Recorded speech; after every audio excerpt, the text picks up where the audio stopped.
Nous restons dans l'uniforme puisque nous avons le plaisir de recevoir Hervé Pouessel. Bonjour. Bonjour Linda. Vous êtes commandant de l'escadron de la sécurité routière de la Seine-Maritime au sein de la gendarmerie. Tout à fait. C'est impressionnant.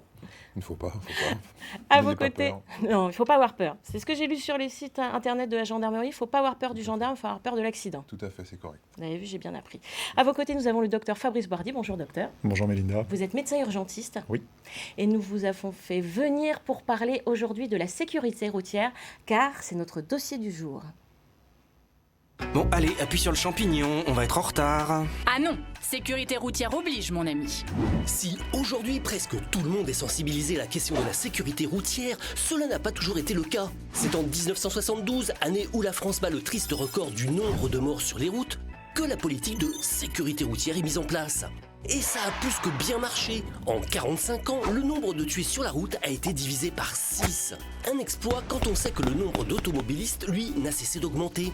Merci entre autres à la ceinture de sécurité, aux fortes limitations de vitesse, aux casques pour les deux roues, aux éthylotests ou encore, et oui, il faut bien l'admettre, aux radars. En 2018, après 5 années à la hausse, on a atteint un record à la baisse, avec seulement, si on peut dire, 3259 morts. Aujourd'hui, on fait davantage attention aux excès de vitesse et à l'alcool, mais le fléau, c'est le téléphone. 70% des automobilistes avouent l'utiliser au volant, ce qui fait que le téléphone est impliqué dans plus d'un accident sur 10. Mais la sécurité routière n'a pas dit son dernier mot. Toute une série d'innovations arrive. Attention, 400 super radars résistants et ultra performants vont être installés en 2019. Ils seront capables, par exemple, de voir si le conducteur téléphone ou ne porte pas de ceinture. Alors, toujours envie d'appuyer sur le champignon ? Bah non, un petit peu moins envie d'appuyer sur le champignon. En tout cas, sécurité routière, tous responsables, c'est le thème de notre dossier du jour en partenariat avec France Bleu. Nous avons donc le docteur Fabrice Boardy et le commandant de gendarmerie Hervé Pouessel.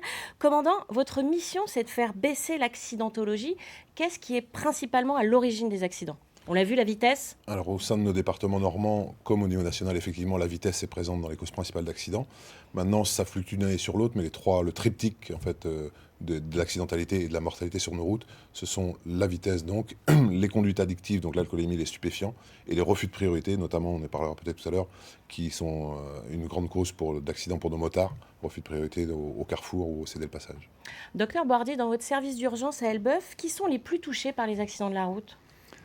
Alors, on n'a pas de statistiques extrêmement précises sur les circonstances de l'accident. Donc on peut donner un bilan lésionnel, mais je ne peux pas vous dire si ce sont des motards, des cyclistes ou des choses comme ça.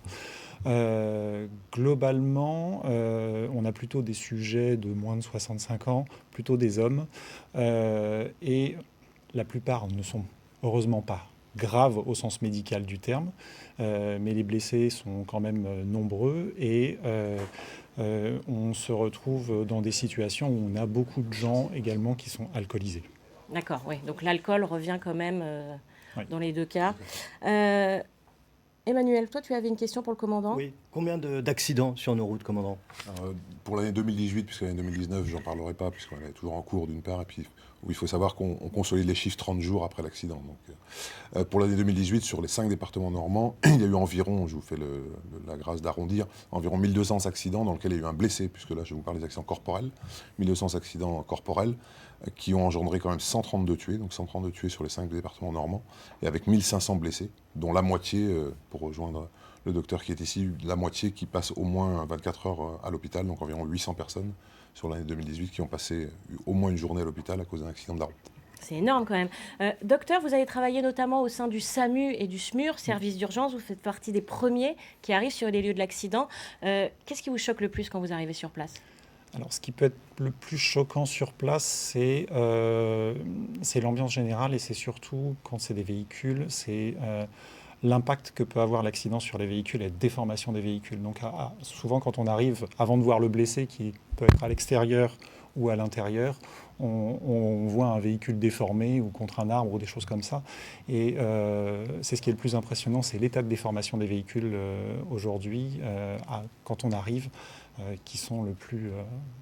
qui nous impactent le plus et qui nous donnent aussi une idée de la cinétique et on a déjà une idée de dans quel état va être le patient quand on voit la situation de l'accident.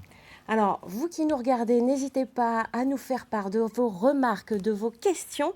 On se fera un plaisir de vous écouter, de vous lire. Le numéro, c'est 0805 383 383 et c'est gratuit et c'est 24 heures sur 24 puisqu'il y a un répondeur par mail ensemble-normandie@francetv.fr ou encore via Facebook Ensemble c'est mieux avec France 3. C'est le cas notamment de Fabienne et Natacha qui nous ont fait part de leur témoignage. Nous faisons de la prévention routière dans tout ce qui est fêtes votives, les villages et tout ça, les boîtes de nuit, et tout ce qui est scolaire, collège, lycée. Et là, nous faisons tout ce qui est les soirées SAM. En général, les jeunes, quand ils nous voient, ils sont super contents. Parce que SAM, ça veut dire quand même sans accident mortel. Donc à chaque fois qu'ils boivent un petit peu, ils nous vendent des éthylos, ils viennent nous voir, on parle, on les conseille. Il y a toujours un qui ne boit pas, qui a bien compris que Sam, c'est celui qui ne buvait pas. Sam, c'est celui qui ne boit pas. C'est quelque chose qu'on entend souvent. De plus en plus, il y a des activités, des initiatives citoyennes. Vous, commandant, quelles sont les initiatives que vous prenez sur le terrain, notamment auprès des jeunes, en termes de prévention ? Alors, en termes de prévention, on va intervenir notamment dans le milieu scolaire, déjà dans un premier temps. On commence dès le permis piéton chez les plus jeunes pour leur apprendre le partage de la route avec le danger, les premiers dangers de la route, mais surtout comment bien se comporter lors des trajets aller-retour, par exemple, soit vers l'école, soit vers l'arrêt de bus, par exemple. On continue également à intervenir dans les classes toujours, là, avec des pistes scolaires. Je ne sais pas si vous l'avez fait lorsque vous étiez enfant, vous l'avez peut-être vu, moi je l'avais vécu.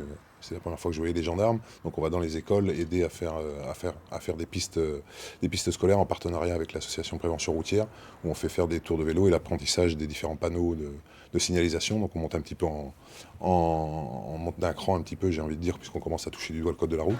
Et on a également une autre opération qui s'appelle le 10 de conduite, où là on va dans des lycées pour apprendre aux jeunes prêts à passer le permis de conduire à appréhender déjà l'utilisation d'une voiture sur quelques hectomètres sur un parking sécurisé. Oui, c'est ça, parce que la sécurité routière, on se dit, c'est la voiture, mais non, on est tous consommateurs, acteurs de la route, que ce soit à pied, en vélo ou à voiture. Tout à fait, vous avez raison, puisque les piétons, alors fort heureusement, c'était en baisse l'année dernière, mais il faut savoir que les piétons représentent quand même 10% de nos impliqués dans les accidents de la route au sein de la Normandie, donc c'est pas rien. Donc vous avez raison, dès les piétons ou les cyclistes, notamment en ville, on le voit tous et sont de plus en plus nombreux, et tant mieux pour le caractère écologique de la chose, les vélos sont de plus en plus nombreux, donc oui, c'est vraiment le partage de la route entre chaque type d'usager. Adeline, tu avais une question ? Oui, moi j'avais une question pour le docteur. Comment limiter selon vous les dégâts physiques lors d'un accident ? Ça va être toutes les règles de prévention et ça va être les règles de protection. Alors, ça commence du plus jeune âge avec du 2 roues, du 3 roues jusqu'à la voiture, le motard, etc. Dans le cadre de la prévention, moi quand je suis aux urgences et que je vois des patients qui arrivent blessés, légers, ou alors grave, c'est pas le moment, mais sur des blessés légers, c'est de rappeler les règles. Je prends l'exemple typique, c'est l'enfant qui fait du vélo, qui est tombé, qui s'est fait une plaie au crâne. Et voilà, qui n'avait pas de casque. Et qui n'avait pas de casque. Et donc, pas de casque, pas de vélo. Donc voilà, ça c'est la règle. Et effectivement, ça passe par, je pense, l'éducation des utilisateurs, donc des enfants, mais ça passe aussi par l'éducation des parents. Aujourd'hui, on a une réglementation qui nous dit qu'il faut qu'un enfant jusqu'à l'âge de 12 ans porte un casque quand il fait du vélo. D'accord ? Maintenant, quand vous allez dans la rue, vous voyez l'enfant avec un casque et les parents qui n'en ont pas. Alors, comment l'enfant fait pour faire quelque chose que ses parents ne font pas ? Il faut montrer l'exemple et le bon exemple à ses enfants, c'est important. En tout cas, merci beaucoup, messieurs. On rappelle les règles de sécurité routière, la prévention, la vitesse, l'alcool. Emmanuel, toi, tu voulais aller un petit peu plus loin en termes de sécurité routière ?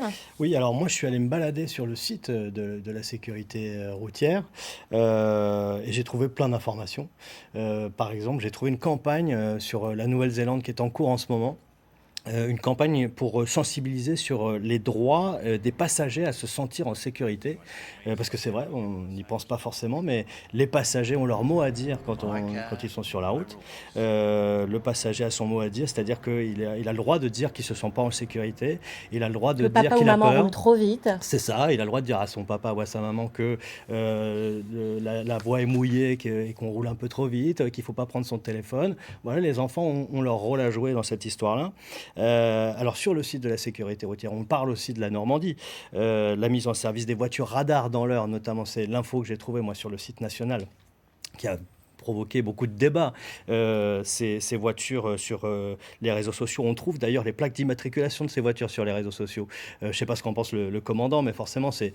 Alors le fait de trouver les plaques d'immatriculation, c'est pas gênant du tout, puisque le but de ces véhicules, c'est justement d'avoir un contrôle massif avec beaucoup de voitures pour donner de l'insécurité au conducteur de ne plus savoir quand est-ce qu'il va être contrôlé. Donc même si vous avez noté les plaques d'immatriculation, quand même si on peut encore faire des efforts, la plupart des gens sont concentrés sur leur conduite sur la route. On ne va pas aller. Oui, on n'analyse pas les cibler plaques toutes les plaques d'immatriculation des autres. des véhicules que vous voyez, et d'autant plus que ces véhicules peuvent vous prendre à la vitesse lorsqu'elles vous croisent, mais lorsqu'elles vous suivent, donc ça peut être devant, derrière, en croisant. Une voiture qui arrive en face, vous décelez pas. Lorsque vous aurez décelé la plaque d'immatriculation, elle vous aura déjà flashé si vous allez trop vite. En tout cas, ce qui est sûr, c'est qu'il ne faut pas baisser la garde, puisque vous avez donné des chiffres de 2018, mais en 2019, les premiers chiffres de janvier à aujourd'hui sont pas très très bons. Donc il faut surtout pas baisser la garde. J'ai vu aussi sur des chiffres de 2017 que la route semble plus dangereuse en juin et en octobre, bizarrement, entre juin et octobre. Plus d'accidents hors agglomération que dans les villes, ainsi que sur les routes départementales, plutôt que sur les autoroutes. On s'aperçoit que les tranches d'âge les plus touchées sont les 25-44 et la tranche 65 ans et plus.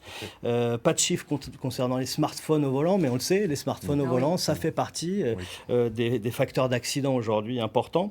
Alors, est-ce qu'on peut faire encore descendre les chiffres des accidents sur la route ? C'est une question qu'on peut se poser. Il y a plein de choses qui peuvent se mettre en place. On a notamment ces centres dans lesquels on peut récupérer des points. Alors on y va pour éviter des poursuites pénales. C'est une alternative aux poursuites pénales, mais ça peut aussi être une démarche personnelle pour apprendre à mieux conduire sur des routes. Quelquefois, voilà, on parlait des routes mouillées par exemple. Apprendre à conduire sur une route mouillée, voilà, ça s'apprend aussi dans ces centres-là. Et puis donc la sécurité routière s'adresse aussi aux enfants avec des jeux pour apprendre la sécurité routière. Et puis on a également un petit personnage qui s'appelle Elliot le pilote, avec des vidéos comme celle-ci par exemple. Et maintenant, c'est l'heure des conseils d'Elliot le pilote. Conseil numéro 2. Lorsque tu traverses, pense à enlever tes écouteurs.